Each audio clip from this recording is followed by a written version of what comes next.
Yes, we will.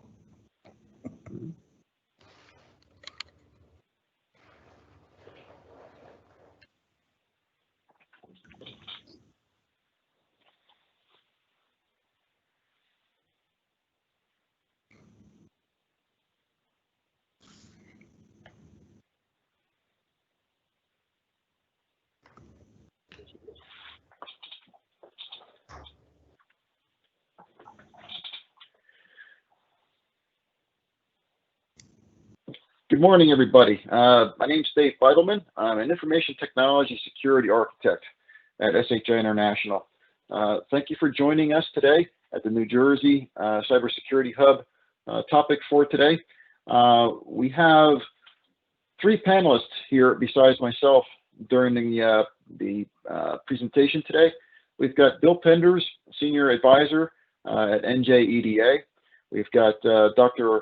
Walter Willinger, Chief Scientist at NIKSUN, and we've got Michael Esolda, Senior Program Director in the Public Sector, State, Local, and Education Division, National Technology Strategist at SHI.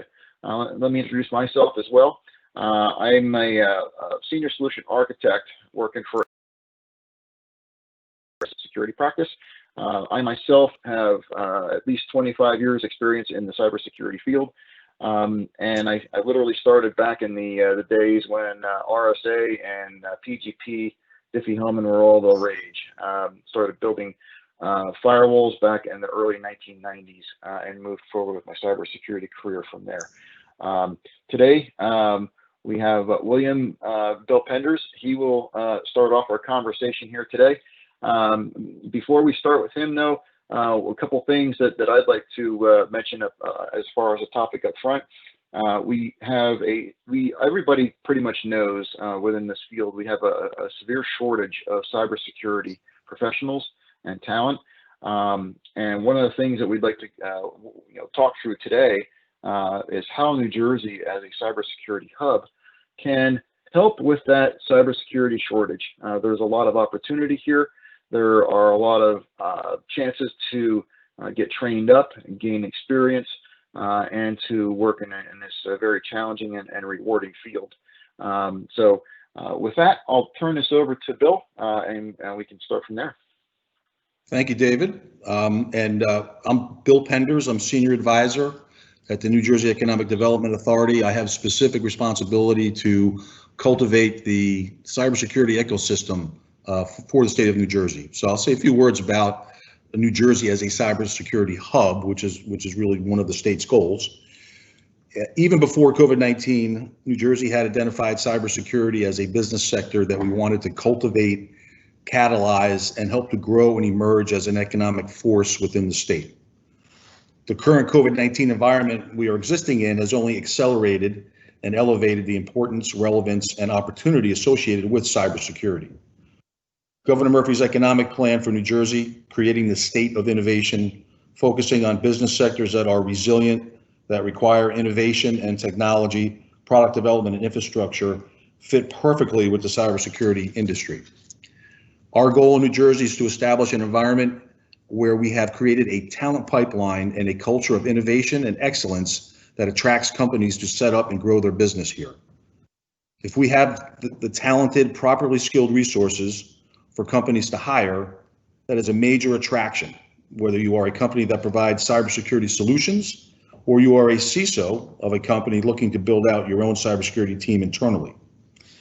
The reality today, as David mentioned, is that this is a bit of a challenge for us. I've spent a lot of time over the last year speaking with private sector cybersecurity companies in New Jersey, and we do have a number of very successful companies in the state, as evidenced by my colleagues joining me on our panel today, Dr. Walter Willinger from NIKSUN, who, by the way, NIKSUN provides the data security for all U.S. embassies worldwide, so that is quite an impressive credential for a New Jersey cybersecurity company. And unfortunately, Babak, Pasdar, CEO of Acreto, who was not able to join us today. Acreto is doing a number of very innovative things in the cybersecurity space. So we do have in New Jersey embedded cybersecurity companies and cybersecurity assets that are very successful. So in speaking with the private sector and then speaking with our government agencies responsible for cybersecurity for the state of New Jersey, like Mike Garrity, who is our keynote speaker later today. He's the CISO for the state of New Jersey, and he's also the director of New Jersey's Cybersecurity and Communications Integration Cell, also known as NJKIC. And also in speaking with many of our institutions of higher education in New Jersey, the common theme is that we have a skills gap that relative to the current needs and requirements of companies and the knowledge and skills and knowledge and cybersecurity skills that they would like to deploy as the bad actors try to stay one step ahead of us, and the knowledge and skills and experience base of many of our IT computer science students graduating today, there is a gap. And so today in New Jersey alone, there are over 7,000 unfilled cybersecurity jobs. And these are very good, high-paying jobs. Now, while this is a challenge, it also presents a major opportunity for us as a state. And I'll share with you some of the things that we're involved in to turn the tide with respect to the skills shortage that we're experiencing. So we are involved in the implementation of multiple workforce development initiatives designed specifically to address the critical needs we have for cybersecurity. One thing we know is that internships and apprenticeships in cybersecurity, while students are still in school, is a very effective way to create the applied learning that is so impactful in cybersecurity. So we are initiating a number of these programs in this regard across the state. We are also supporting the professional development opportunities for IT employees already in the workforce. Programs are being implemented by a number of New Jersey universities known as Stackable Credentials that allow you to get upskilled and certified to take on larger, more meaningful roles in the cybersecurity domain. We're going to be meeting with the New Jersey Big Data Alliance and the department chairs of all 14 schools that participate in that alliance, all 14 New Jersey universities. And we're going to get together with the computer science departments, the chairs of those computer science departments, to discuss what needs to be advanced within computer science curriculum to better address the needs of cybersecurity.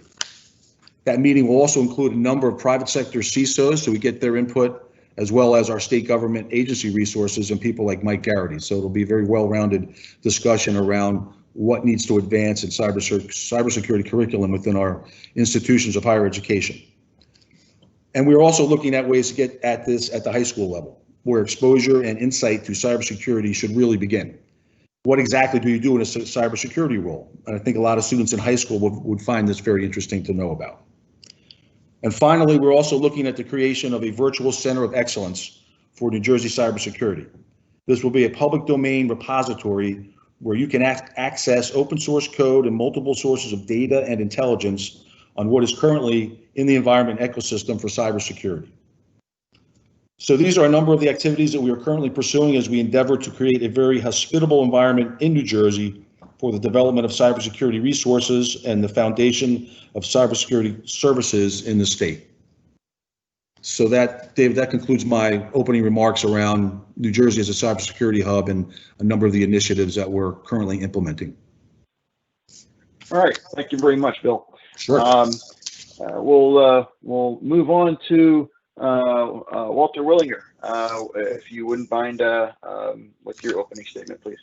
Yes, hi, welcome, and I'm very happy to be part of this panel. I would like just to join, to share my.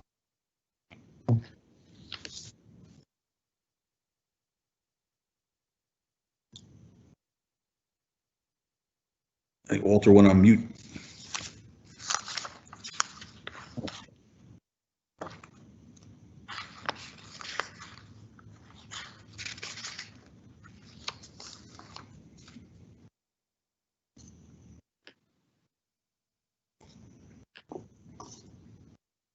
So is this visible?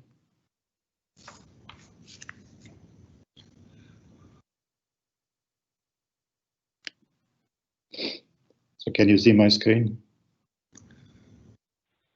I can hear you, but I don't see your screen. Yeah, we don't see your screen yet, Walter.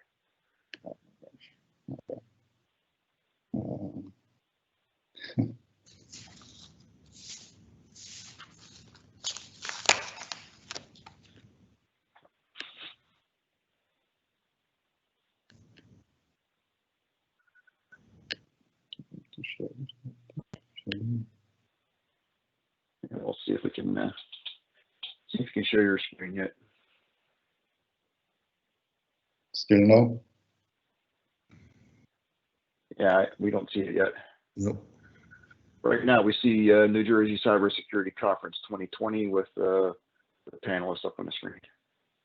Okay, so then in that case, I guess I have to just. Could it be that the person who has that screen up now could stop sharing, and perhaps maybe that will. And now maybe you. I'm just going to talk about it without this. Okay. Okay. So I just wanted to share with you some sort of thoughts from the perspective of an actual cybersecurity company that's located in New Jersey. It has NIKSUN has been founded 1997, so we have been around for more than 20 years now. The founder and CEO is Dr. Babak. He and a group of people started this company. They came over from Bell Labs in the good old New Jersey tradition.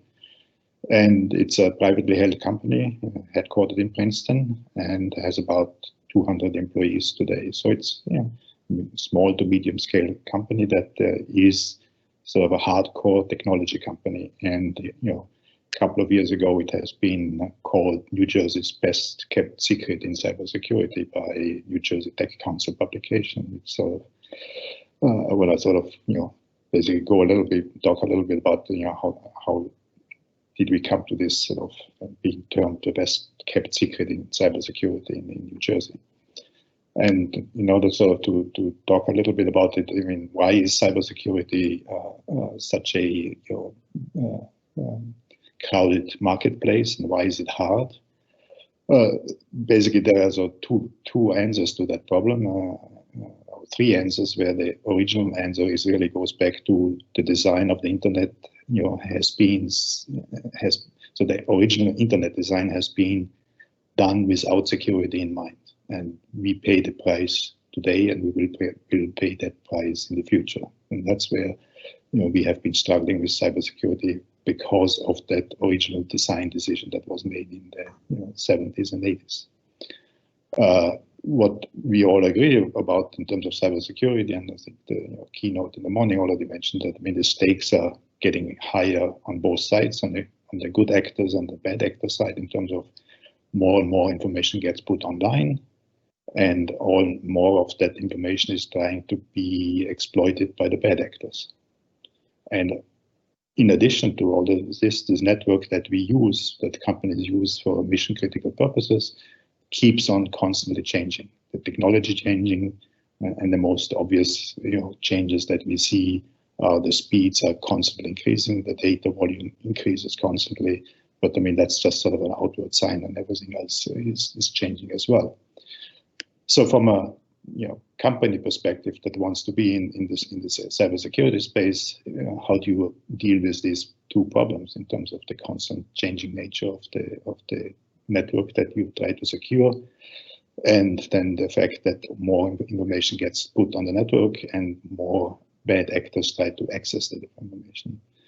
And so you really need a vision. And sort of NIKSUN's vision from the very beginning has been that everything that you do in the cybersecurity space depends on having the right data at the right time.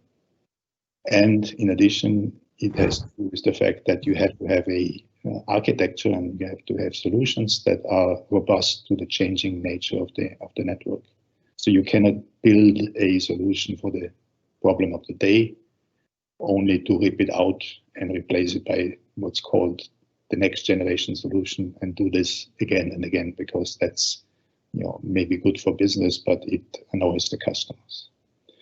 So with that vision in mind, I mean, what did NIKSUN do? I mean, from the very beginning, it invested in a couple of technologies where it's today the market leader. One of these technologies has been the full packet capture technology, which basically says the information that we need in order to successfully handle cybersecurity is that we have to monitor and capture pretty much every activity that goes over our network.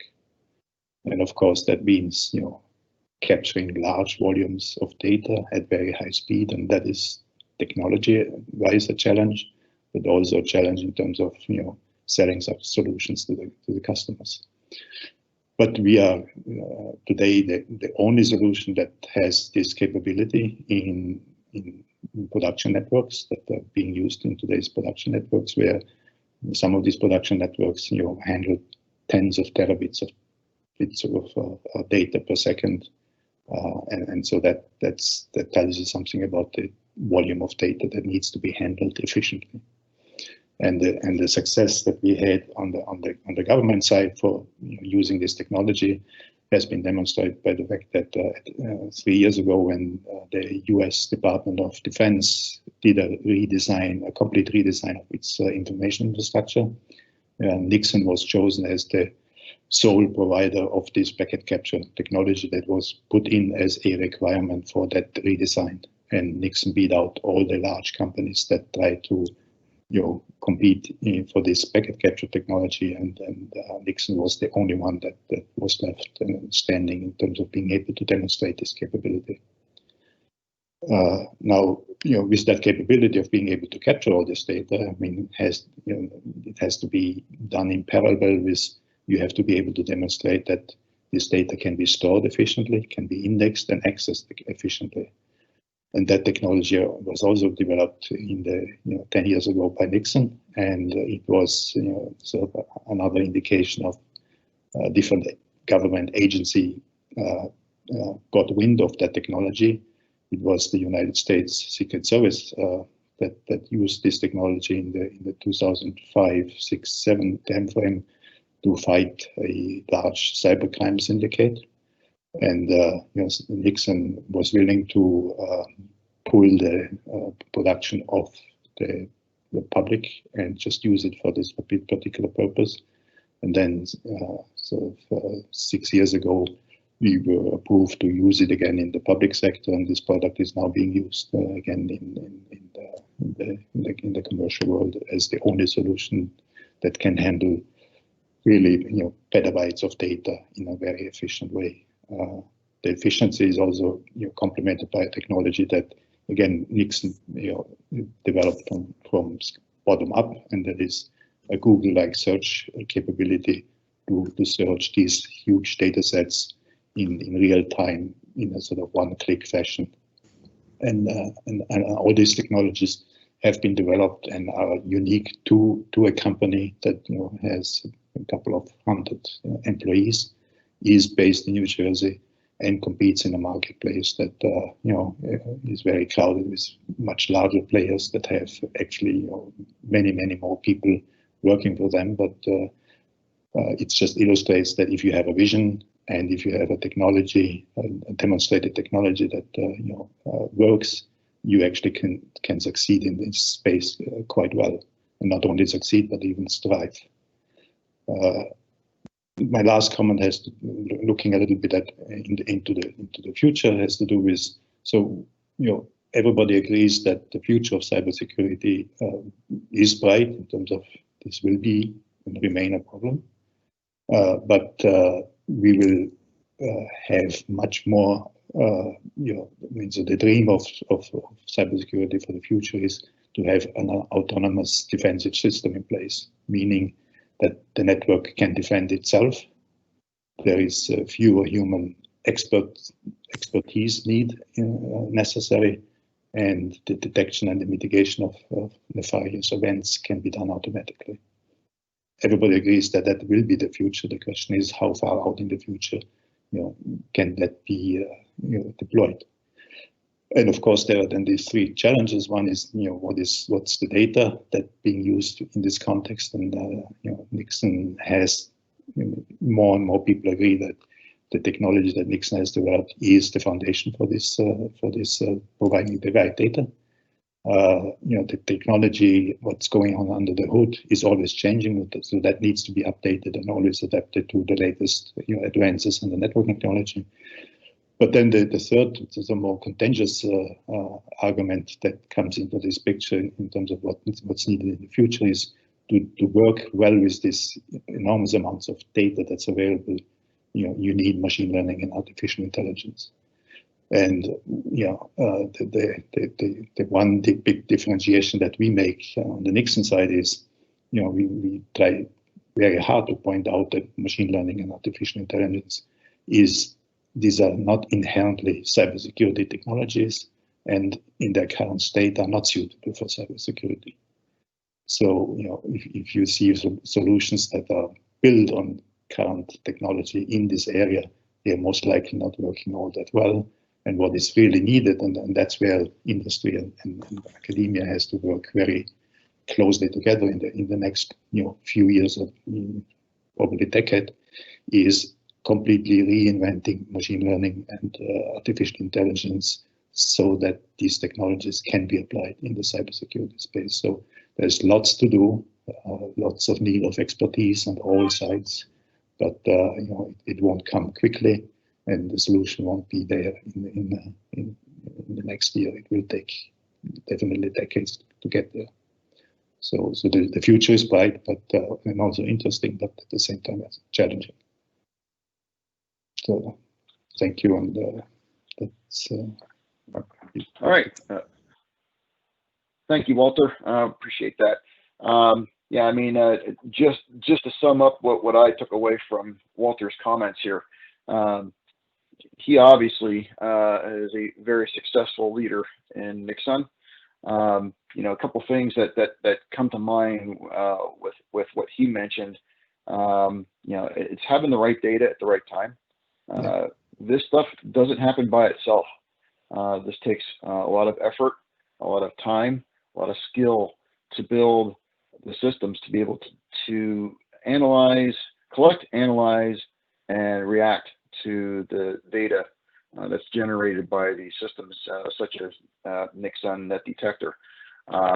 You mentioned that the Department of Defense redesigned their network to include a much higher level of cybersecurity, visibility, and control. Folks, somebody's got to do that. It doesn't happen by itself. It requires a lot of very skilled people to do that. The Department of Defense is just a good example of the demand for cybersecurity professionals. Alongside the Department of Defense, there's thousands of other companies in the United States, and literally hundreds in New Jersey alone that need to do the same. So who's building all this stuff, right? These are all working folks in cybersecurity, integrating with network professionals, core systems professionals, IT folks, and also risk analysts, business analysts, all the same. So the demand is there on that side as well. Machine learning algorithms, artificial intelligence algorithms. There's got to be a lot of development in that arena to be able to successfully turn what we have today into autonomous systems that can detect security events, just like what Walter mentioned here. These are some of the reasons why we have such a demand for cybersecurity professionals. So the real challenge here is how do you attract those folks? The new high school graduates, new college graduates. How do we attract those folks to cybersecurity careers that can fill these positions? With that, I'll mention a few more comments here afterward as well, but I'd like to introduce Michael Esolda. He's Senior Program Director at SHI for the National Technology Strategist in the public sector for SHI. Michael? Thanks, Dave. Can you hear me okay? Yes. Yeah. Great. So I have a different sort of journey that's one near and dear to my heart. Is certainly honored to be here to celebrate Cybersecurity Awareness Month.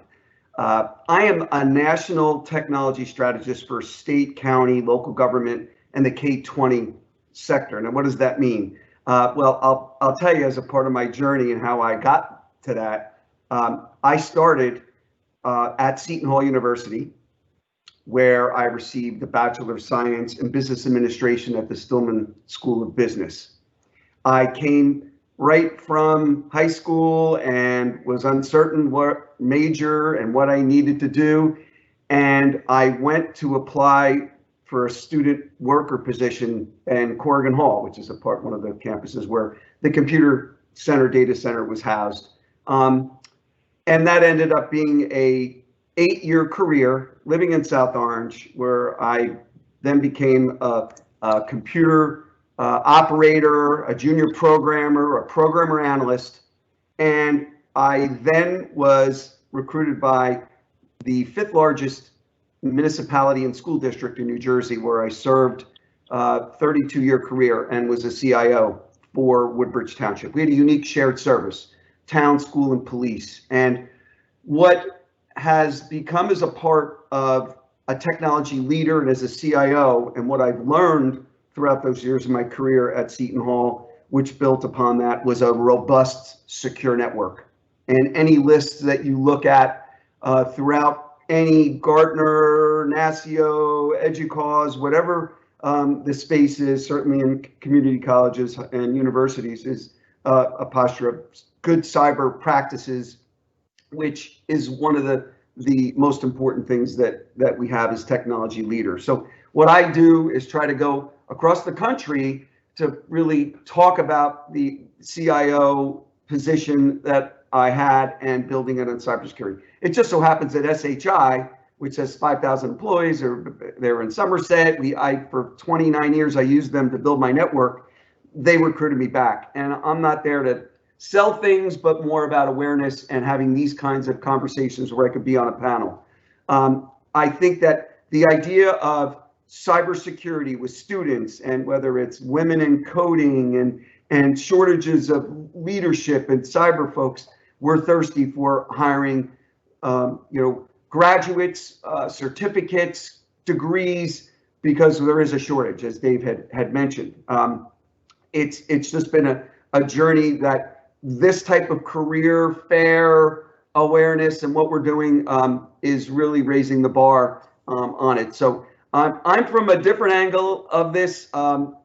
Seton Hall, if I had to go back in time, I would be enrolled in whatever college, university in a stronger cybersecurity degree program, number one. It wasn't offered at that time. In fact, we have to go back as professionals for continuing education, professional development, which, being on this call, I'm learning so many things as a professional, but we're lifelong learners. And I think it's an absolute honor to be here. And I really have to say one more thing. I'm going to put a couple of links in there about where, as a CIO, what I followed, and we're going to be discussing them today. But I sort of have to share this with you. So this is to really show you that I was a SIGEP at Seton Hall University, and I'm very proud to be here at the hall. And Dave, if there's anything, we're colleagues, we work together. I learned from you an incredible amount. So I'm honored to be here and to be on the panel if there's any questions and things that we could do. So I hope I didn't boast too much, but proud to be here. Awesome. Thank you, Michael. And there's a lot of people that are proud to be Seton Hall alumni. So that's a very, very nice distinction. All right. So a couple things that come to mind here. What I always try to emphasize to attract people to the cybersecurity field, a couple different things. First off, I just have a hunch that there is a social stigma about going into cybersecurity as a career. I can only speak for myself. I know when my daughter was going through high school, she's now a research scientist for the University of Rochester. There was always challenges where science, technology, education, and math was always a challenge to attract high school students into those fields. But I will tell you this, if you want a career that you will never have to worry about being out of work, if you want a high-paying career, if you just go up to sites like Indeed and just take a look at the starting salaries for IT security specialists, you will be amazed. The reason why the salaries and the compensation packages are so high is because there's a shortage. And quite frankly, I don't see that shortage ending anytime soon. I wish it would. But throughout my career, there's always been a shortage of professionals like myself.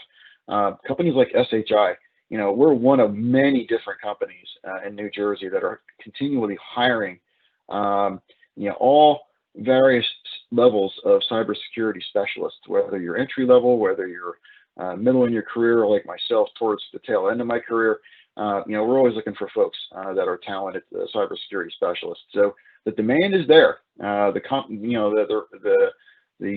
compensation aspects are rewarding. The challenges are always rewarding. This is an ever-changing field. You'll never be bored, and there's always things that are being developed that are new, and it's ever evolving. What Mr. Willinger said here earlier. The cybersecurity space is always a challenge because it's like playing whack-a-mole. You develop one technology, and then the adversaries develop newer technology that can get around it. It's always, a race to see who can block who and who can break into what. So, given those challenges, New Jersey and the companies and the resources within the state of New Jersey are positioned really to develop that and to really maintain that lead in that space, so that we have chances of offering opportunity to students and individuals to advance their careers, advance their knowledge, and also on the flip side of that, offer employment opportunities with companies like NIKSUN and SHI and others that you can definitely do very well in this field. Like I can speak on for myself on that as well. All right. Do we have any questions from the live events here? I'll ask the coordinator here. Are there any questions that somebody put in the Q&A? We do have one. You mentioned that there's a strong demand for, youth and you need the supply of graduating students. So what path would you prescribe to someone who has an interest in this field? Because as you stated before, there's so much more today than there was, when everyone on this panel was starting out. So what path would you prescribe that someone explore if this is the future they're looking to explore? Okay. I'll answer that one first, and then I'll turn this over to the other panelists. I can tell you that when I started in my career, there was no cybersecurity career path. I started off in electrical engineering. I also spent a number of years coding as a computer science major, and I developed applications as well. This was way back in the 1980s. And then, oddly enough, I broke into my career by working for a company, it just basically in their IT department. And because I had an encryption mathematics background, I got thrown into an encryption project with RSA and PGP way back in the early 1990s. So I kind of fell into it.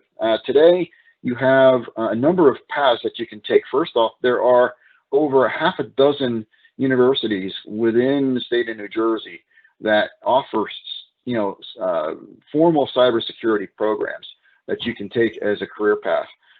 You can also, what we find is some of the best cybersecurity professionals we find today have a broad background. They have networking background. They were computer science majors. They decided to, try a number of different things. They were coders. They were infrastructure networking folks. Certainly, the likes of NIKSUN, they need both of those types of professionals to develop their solutions for this space. Also to talk with some folks who are in the cybersecurity field. I'm more than happy to explain some of the ways that I've been able to further my progress in my career. You can speak with myself. There are a lot of other peers of mine that would be able to speak with you. Certifications is another path that you can go down. There are a number of organizations like ISC Squared that offer certifications in Certified Information Security Professional. ISACA is another organization. They offer security professional development and certifications in there as well. When companies look for cybersecurity professionals, they're looking really for two things. What is your background? Do you have a diverse background, such as networking, electrical engineering, information technology, computer science, and also if you have any of the major certifications like CISSP, ISACA, CISA, CISM. If you have others as well, that can definitely advance your career, just basically to get started in a company that would recognize you. Now, some of those things can obviously be taken, as part of your curriculum, as part of external testing, testing and certification on your own. There are online resources that you can leverage for those. And there is also industry level certifications from vendors as well, like for likes of Cisco, Palo Alto, and others that have certifications in security as well. So, those are some of the things that I've done in my career and that we look at for security professionals. Let's see, Bill, do you have any comment on that? Yeah, I do. Thanks for that input, David. I would highly recommend for somebody who's in school and now becoming aware of the career opportunities associated with cybersecurity, which is a very broad landscape, basically protecting the internet. There's a lot of ways to go there. So internships and apprenticeships are a very, very solid way to learn exactly what companies are looking for within the cybersecurity landscape in terms of skills and knowledge.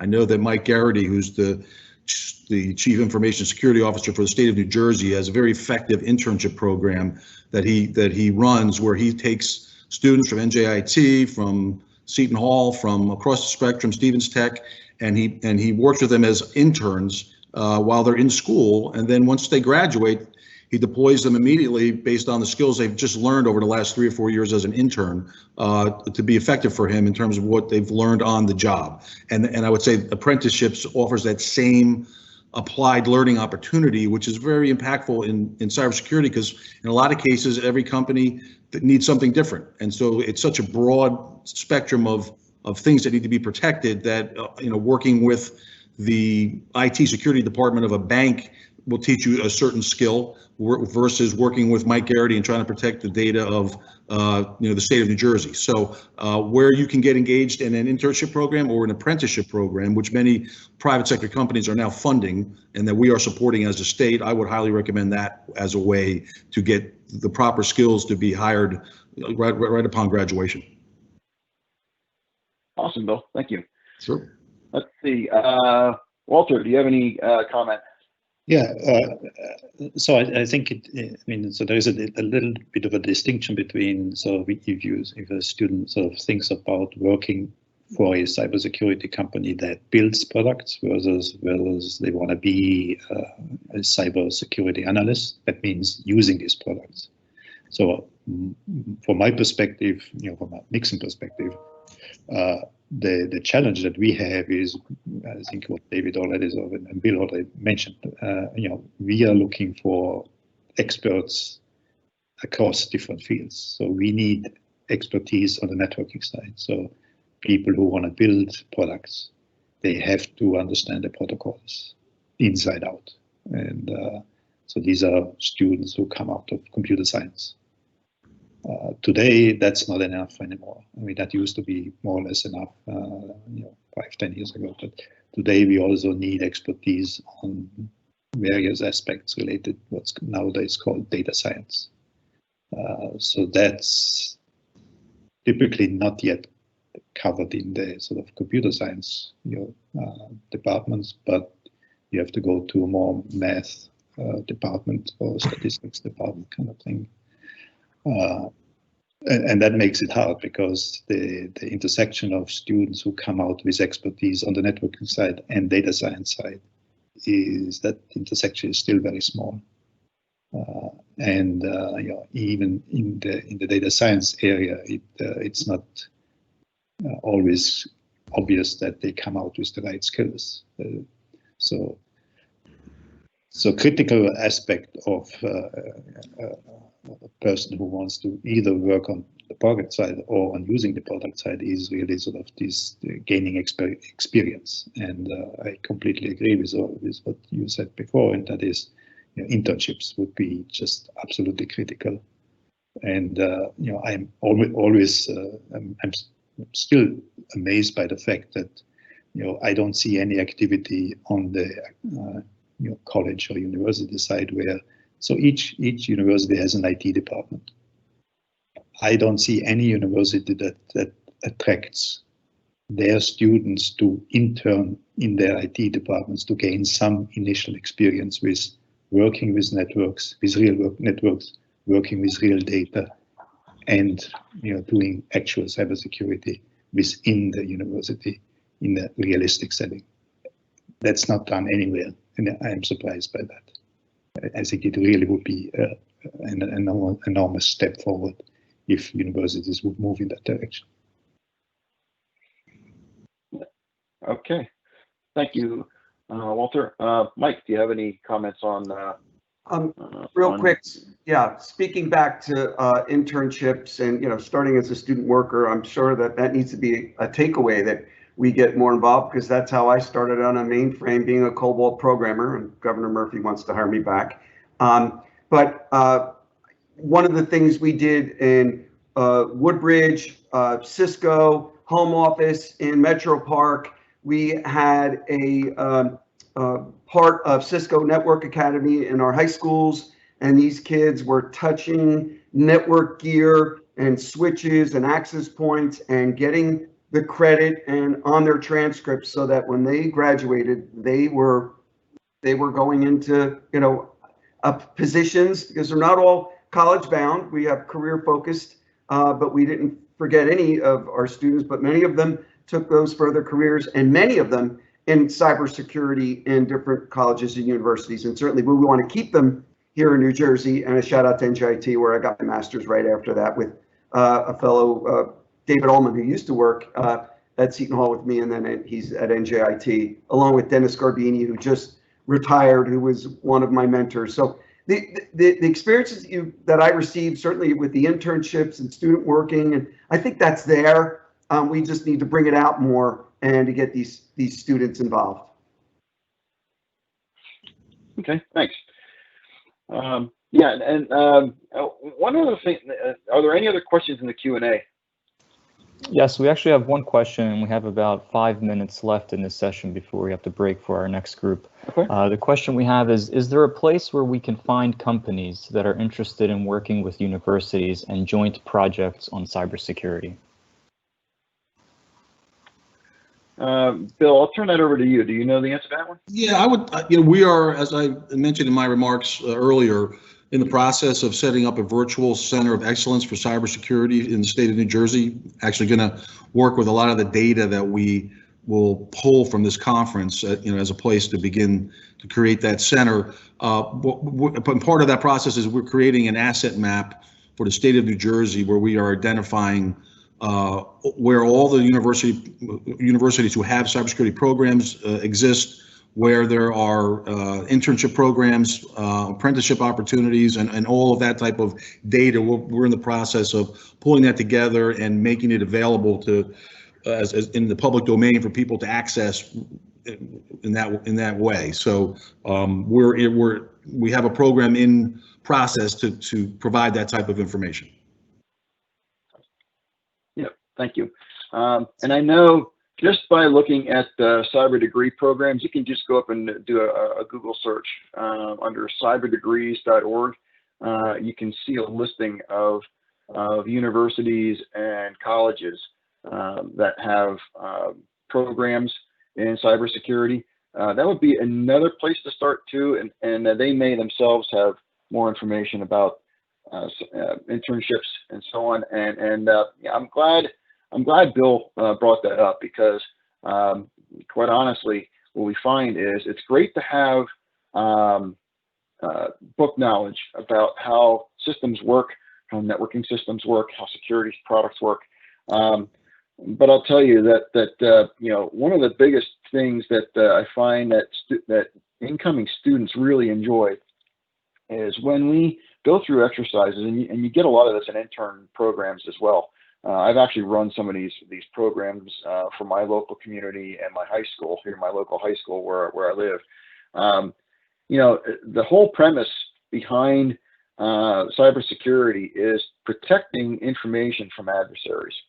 And, you know, one of the best ways to understand how to protect systems and information is to function and try out the techniques that a typical adversary would try in a typical environment, right? So, you know, going through some of those exercises can be a lot of fun, and it really is one of the things that piques the interest of cybersecurity in the first place. Is, hey, do I get to go in and try to break stuff? How do I go and function as an adversary so I know what to defend when that time comes? So those types of workshops and internships are critically important. That's where the rubber meets the road with all of this. And that's a particular shortage of skill set that we do have in our industry. Okay. Lastly, I'm going to throw out one more question here. What current assets exist in New Jersey to support the organic growth of cybersecurity jobs? You know, what assets support the growth of the cybersecurity jobs? We talked a lot about, you know, there's a shortage here. But if somebody's worried about getting into that and all of a sudden the jobs evaporate, you know, what do they do? Bill, do you want to take a shot at that one? Yeah, just, you know, the fact that the governor of the state has identified cybersecurity as a industry that we want to cultivate, catalyze, and have emerge in the state, and the fact that we're as a result of that implementing a number of initiatives in the academic sector and you know, in the private sector, really combining both those sectors to create opportunities for us. You know, we have a great set of schools across the state. As you know, we have great technical infrastructure in this state from which, you know, tools can be built, and we have now, you know, the attention of the governor's office around the opportunity associated with this industry and the investment that we're going to look to put into it. So I think as we move forward, and we continue to implement a number of these initiatives, I think you'll start to see that jobs will be filled and more jobs will be created. All right, folks, that takes us right up to the end of the session here. I'll turn it back to the moderator. Thanks for everybody for attending here today. Okay, thank you. Thank you all for attending, and in our Q&A chat, you'll notice we have the links for the next sessions at 11 a.m. All right, thank you to all of our panelists, and everybody have a great day, and hopefully this was helpful for presentation of cybersecurity. Thanks, everybody. Thank you. Yep. Take care.